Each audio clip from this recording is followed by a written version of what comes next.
welcome to Weekly Weather Brief. We have reached May. Congratulations. It is a new month and how exciting. We're recapping the weekly weather events that, caught the attention during the last week of April. In 10 minutes or less, ideally, I'm meteorologist Kerrin Jeromin alongside my amazing co-host. Hi, Kerrin. I'm meteorologist Emily Gracey. I like how you slid in that ideally. We're not Ideally. great rule followers. Sometimes we got 11, sometimes we got like 14, but we're doing our best. In a bite-sized package is how you always say it. And I think that's a really good way to say it. Yes, but little bites of interesting weather. It's good. It's good. It has it's been a busy week. I've got big personal plans going on. We got a 40th birthday in my family coming up, so that's what's been consuming my brain this week. But boy, there's been a lot in the weather too, so lots to keep up on. I know. Well, happy almost birthday to your family member there. Happy Cheers. Birthday. Oh, Cheers. Nice. Do you have beer in a wine glass again? No, I've got wine in a wine glass this week, and it's delish. So cheers to actual wine glass.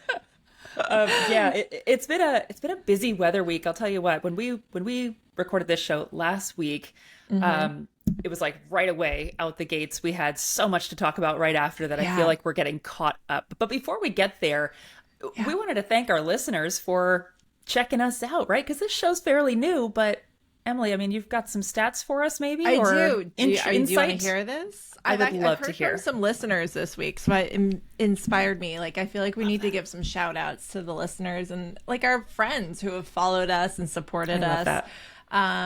I want to give a shout out to, you know Dakota Smith, right? Of course. I love Dakota. Hi, Dakota. Okay. He said that when he listens and watches, he feels like he's having happy hour with a couple of friends. And I thought that was the best compliment, right? Cheers, Dakota. So cheers to you, Dakota. And then I also heard from Sean Sublet, who is like, I love Weekly Weather Brief. So yay. Thank you so much, Sean, and to everybody, to all our friends, and to all our new listeners, to everybody who's tuning in. We have been doing this since the end of January. So far, we've had 773 total streams. Most of our watchers, listeners, are on YouTube. So that inspires me to say, please drop us a comment below. Say hello. Tell us you're watching. Tell us what you like. Tell us what you don't like. And tell us what you want to hear about. Because we really want to hear from you. Right, Kerrin? Yeah, no, that's amazing. Hi, Sean. Thank you for listening. And really, everyone, we're still trying to figure out who likes this show. So yeah, whether you're a colleague of ours, whether you're in meteorology, or you're just really interested in weather, let us know who you are so we can talk more directly to you, right? So we can figure out who's listening and who cares about what we're talking about and what catches our eye. Clearly, some people are listening, so we want to know who it is. Or they're just here for the beer and the wine. We hope that you're joining us in the drink as well. But okay, Kerrin, we have a lot to get to, and it kind of started last week around this time. We were talking about the drought and the fires, which are still going on, and I want to put light on that this is not over. That story is still ongoing. Still have the ongoing drought. We've had a little rain here in the southeast, but it hasn't really put a dent. And if you check out last week's episode, you'll see why. But also those fires, the wildfires in northern Florida and Georgia are still going on as well. And then throw on top of that, severe weather outbreak that happened like last weekend, which was wild. It was a lot of action going on. I know. It was just like day after day after day. Again, when we released last week's episode, it was like, boom, right away, we've got tornado damage, that morning. And it really was just every day since last Friday, I believe it was, around the last Friday. And then every day I was looking through the Storm Prediction Center storm reports, and started on the 23rd, kind of in the Midwest, center of the country, have numerous tornado reports, hail reports, wind reports. You carry on to the weekend, same thing, kind of sagged southward to Oklahoma and Texas. In fact, Enid, Oklahoma had one of the more significant tornadoes. The local National Weather Service there in Norman, rating it an EF4. Sadly, that was a big one for the Enid, Oklahoma area, and we hate to see that. And it just kept going on like day after day through Monday, Tuesday. And some of these were huge hail producers too. Did you see any of those videos of the crazy large hail? Yeah, like shattering windshields. I mean, storm chasers are used to this, but hail doesn't always get the attention it deserves, but it's damaging as far as that and can be dangerous on the roads, but it's also like really expensive because it can damage crops. Yes, for sure. Yep. impact people, agriculture, Yeah. property. I think some of the largest hail reports I saw were on Tuesday, I believe, in the Springfield, Missouri area, about softball size. So we're talking like 4-inch in diameter hail. That is humongous. I mean, you don't want to get hit by that. Dinged up every car. Well, of course not, but nor does your car and everything in the way. And there were some pretty crazy videos showing that this week. So that definitely caught my eye in severe weather world. On top of all the damaging winds and tornado reports, several dozen over the past, say, 5-6 days. So the video on that Enid tornado was wild too. It almost looked AI generated, you know?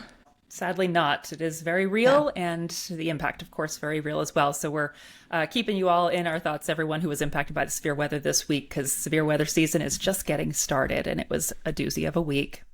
What else was going on, Emily? We had... Well, you know, the Hurricane Center put out these really nerdy but fun videos if you're interested in taking a deep dive. But it is good. It's good to get some insight, because I feel like, you know, they put out these watches, warnings, cones, forecasts, and it's a lot of work when you watch these videos. But so basically the National Hurricane Center is really beefing up their online content, like what they're putting out on YouTube and Instagram and all the social media platforms. And I think it's great. It's helping kind of engage the public in what's going on here and raising awareness. But these might be more geared towards meteorologists, especially like TV meteorologists. They really talk about what goes into their forecasts from the minute they start to analyze a storm down to when they're issuing watches and warnings, what goes into the cone, what goes into communication efforts. And it's cool to see the faces too. I know, I love some of these folks from the Hurricane Center. Some of them have like some really big personalities. And so it's fun. There were a couple where I was like, he should have done TV weather, but he's probably doing bigger things, you know? He's doing great things. Yeah. No, this, I think it's a 7-part series, and I started watching one just to see what they're about. So they go into things, like you said, track forecasting and what they look at for that, intensity and wind field forecasting. And it's really interesting to get a really deep dive. So yeah, like you said, this might be for the meteorologist or seasoned professional who really wants to get or the weather enthusiast. Or the weather enthusiast. But I tell you, I was watching it and I was like, oh my goodness, I'm learning a lot, actually. I saw not you being tweeted in it, and I was like, oh, Kerrin's getting into this.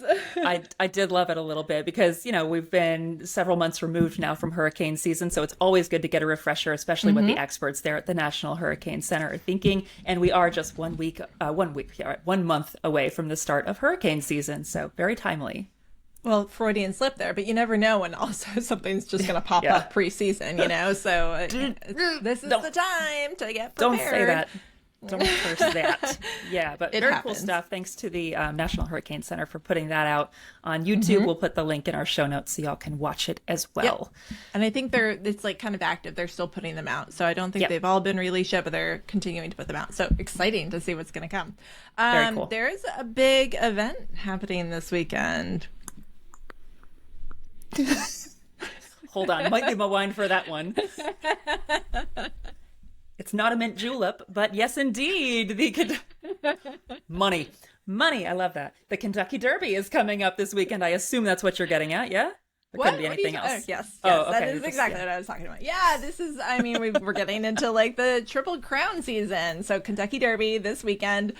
No rain. This is good, right? The weather looks fantastic. It's funny because you were looking at the names of the horses and if they were weather-related names, and I was looking at like what kind of dress can they wear and what should their fascinator/hat be because of the weather. I went straight into the fashion, is what I'm saying. All are important. All things are important because I get dressed up and sit in my living room, so I need to know what to wear in my living room to match the party there. I'm going to need a picture of that.